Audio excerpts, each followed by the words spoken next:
Ya. Saya melihat ini adalah ada pertempuran. Kenapa pertempuran? Ada yang ditembak, bukan tertembak. Ya. Berarti pertempuran di intern polisi, antara polisi yang bajingan, ya, pengkhianat, pembunuh, mengkoordinir judi yang tidak manusiawi, bahkan nggak masuk akal. Anak buahnya sendiri dibunuh dengan penuh kesadaran. Jadi pertempuran polisi yang saya katakan tadi dengan polisi yang profesional, bermoral, yang akan menegakkan jati dirinya, yaitu sebagai pelindung rakyat, penegakan ketertiban dan wujudkan keadilan. Dua kelompok ini yang sekarang sedang bertempur. Ya, dua kelompok ini sekarang sedang bertempur di kepolisian. Taruhannya sangat berbahaya. Kalau polisi, kalau pertarungan seperti itu, yang kalah harus menyesuaikan mau tidak mau dengan yang menang.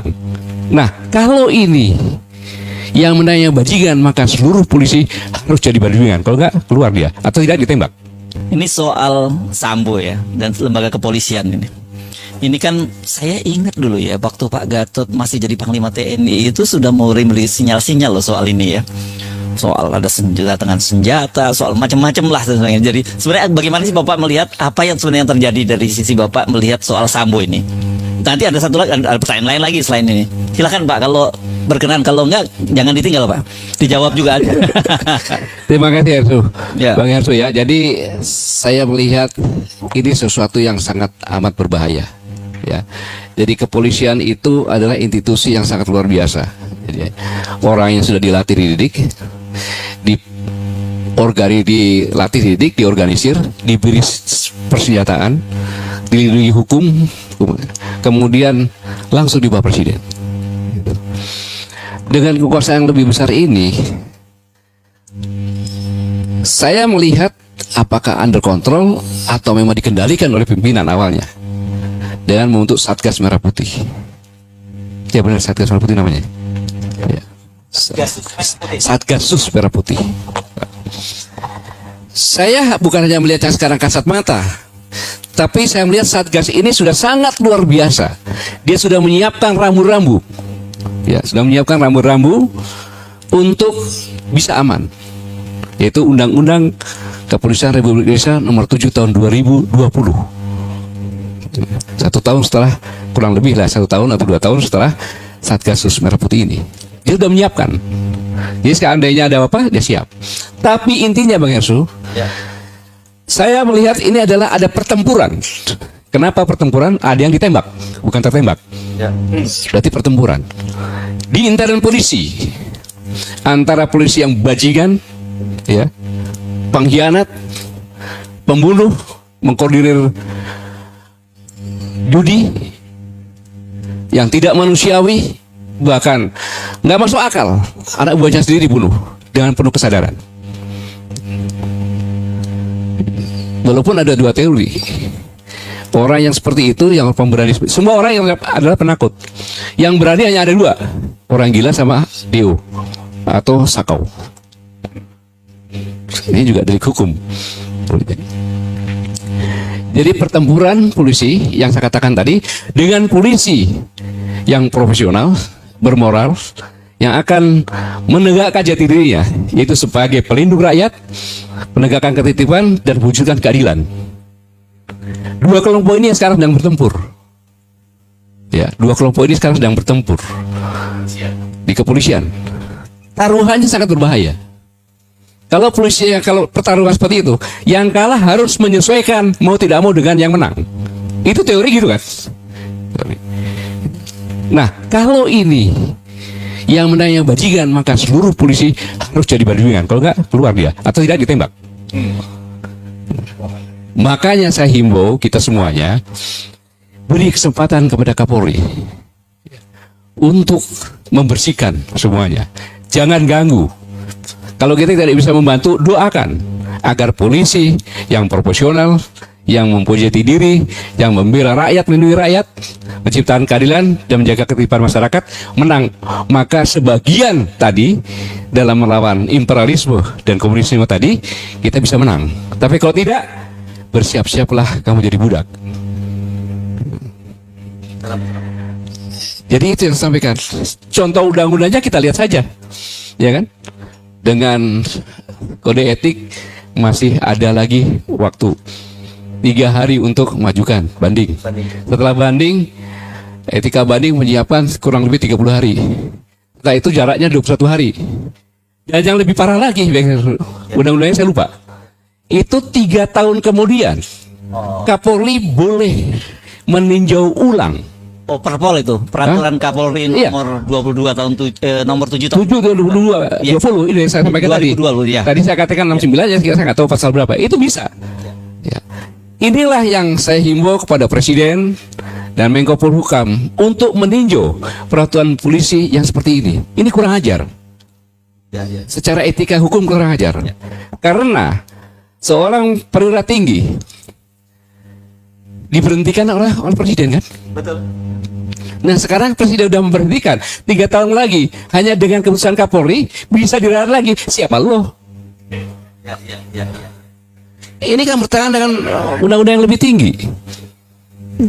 Tahu nggak masalahnya kan gitu? Maka saya informasikan ini agar meninjau ulang. Bisa analisnya gampang, undang-undang polisi tahun 2002 saja, ya kan? Atau undang-undang atasnya lagi aja persoalan analisisnya.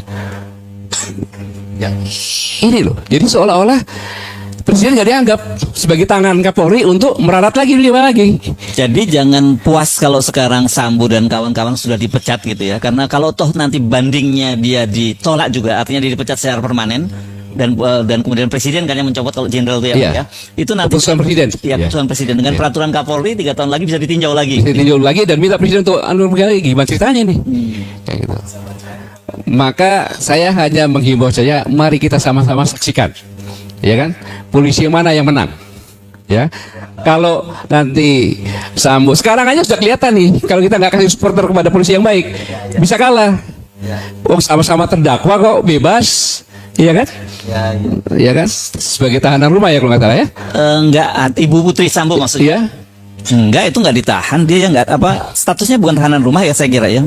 Enggak ditahan. Dia memang Nah, Tidak ini ada. kan perlakuan yang sangat berbeda, ya kan? Jurisprudensinya kan ada bahwa Angelina Sondak banyak lah. Gitu. ancaman hukumannya berat Pak. Ini Ancaman hukumannya berat, Ya. tapi bebas. Ini kan indikasi. Maka support masyarakat kepada kepolisian yang baik harus benar-benar kita bergandengan tangan untuk membantu. Karena sangat berbahaya sekali ini kalau polisi yang tadi saya katakan bajingan, amoral, ya itu pengkhianat bangsa lah. Itu sangat berbahaya. Jadi harus kita dukung. Tetapi saya ingatkan, Bang Hersu, nanti kalau ada yang taruhan yang menang mana lipat sekian-sekian, nanti saya dikira saya bandar taruhan lagi kan. Ini Iya, harus- iya. Saya ada suruh menonton agar kita memberikan support. Iya. Fungsi mana yang menang begitu. Ya. Oke, saya ada pertanyaan lain tapi saya pengen wartawan yang hadir. Ini ada beberapa wartawan nanya loh, Pak. Boleh ya, Pak ya? Apalagi? Oke, tanya. Silakan bantu. Terkait dengan undang-undang kepolisian, saya kebetulan mengikuti beberapa catatan-catatan sejarah. Saya mulai dari VOC. Jadi VOC waktu itu memang membentuk polisi, entah namanya apa waktu itu, tapi paling tidak dia sebagai kepanjangan tangan daripada perusahaan VOC sebagai untuk melindungi hasil jual belinya terhadap petani di Indonesia. Kemudian masuk ke Hindia Belanda. Begitu juga. Mereka merekrut polisi dari Belanda, juga merekrut para jawara atau centeng bahasanya sebagai bagian dari keamanan Hindia Belanda. Masuk ke Indonesia merdeka, zaman Orde Lama juga demikian. Polisi ditempatkan oleh Pak Karno juga tidak jauh beda dengan sekarang. Baru kemudian ada sedikit pergolakan ketika dari zaman Orde Lama ke Orde Baru, agak sedikit kontroversi. Pak Harto menyaring polisi dari sisa-sisa PKI. Namun pada saat itu juga yang agak ironis, Pak Harto masih menerima polisi yaitu Brimob yang memiliki kemampuan atau posisi hampir seperti dengan pasukan tempur TNI. Menjadi kontroversi pada saat itu. Namun demikian polisi tetap menjadi bagian koordinat dari presiden.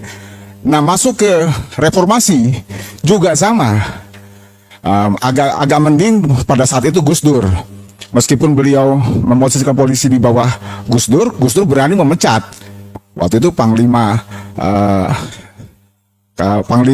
TNI waktu itu sempat juga karena dianggap tidak sesuai menurut Pak Presiden Gus Dur waktu itu juga dipecat. Pak Wiranto maksud saya. Kemudian yang lainnya. Nah, masuk di era reformasi setelah Gus Dur ini agak berantakan. Dan akhirnya seperti ini. Artinya, apakah kita yang ada di sini, jika besok apa yang disampaikan oleh Pak Gatot itu dan harapan saya juga sama, yaitu posisi polisi yang pro kepada rakyat yang menang, kita mampu tidak meletakkan polisi tidak seperti yang sudah-sudah? Itu pertanyaan yang utama. Terima kasih, Pak Gatot. Sebentar, ya mumpung dekat mic-nya di sini. Saya mau tanya menanggapi, sebenarnya saya pengen dijawab. Mau tanya, tadi jangan merasa girang lah kira-kira ya dengan keadaan polisi Sambo ya, terutama ya hukumannya berat tapi ditahan apa enggak, lalu kemudian undang-undangnya sepertinya memungkinkan ya untuk, kalau saya tuh to the point aja, ini kira-kira bakal bebas bisa diangkat lagi kembali nih Sambo nih. Kira-kira menurut pandangan saya sih begitu. Bagaimana menurut Pak Gatot? Gitu aja. Makasih. Dulu waktu Pak Gatot jadi Panglima TNI, itu kan pernah ada isu pengiriman senjata besar-besaran untuk kepolisian itu, yang sempat diseluruh Pak Gatot di bandara itu ya. Dan itu sebenarnya senjata itu apa, untuk Satgasus atau untuk apa itu? Senjata waktu itu Satgasus mulai terbentuk itu memang. Karena waktu Pak Gatot jadi Panglima TNI itu ya, apa memang senjata itu digunakan untuk Satgasus atau gimana? Karena senjata kan modern semua yang dikirim sampai di stop Pak Gatot disuruh di pelabuhan di bandara nggak boleh keluar itu senjatanya itu waktu Anda jadi Panglima TNI itu. Terima kasih itu Pak Gatot. Ini pertanyaannya berat juga karena saya mantan Panglima TNI juga, mantan Kasat juga. Satu lagi senjata. Senjata ini dipakai oleh Satgas Merah Putih itu bukan? Ya tanyakan saja. Tetapi yang jelas senjatanya itu memang tidak hasil koordinasi, tidak diambil diberikan kepada polisi, tetapi munisinya adalah munisi gas air mata saja, gitu loh. Tapi munisi yang bisa mematikan itu tidak diberikan, tapi disimpan di gudang Mabes TNI selama saya jabat. Selama saya jabat, tanda kutip, cari sendiri lagi beritanya, kayak gitu.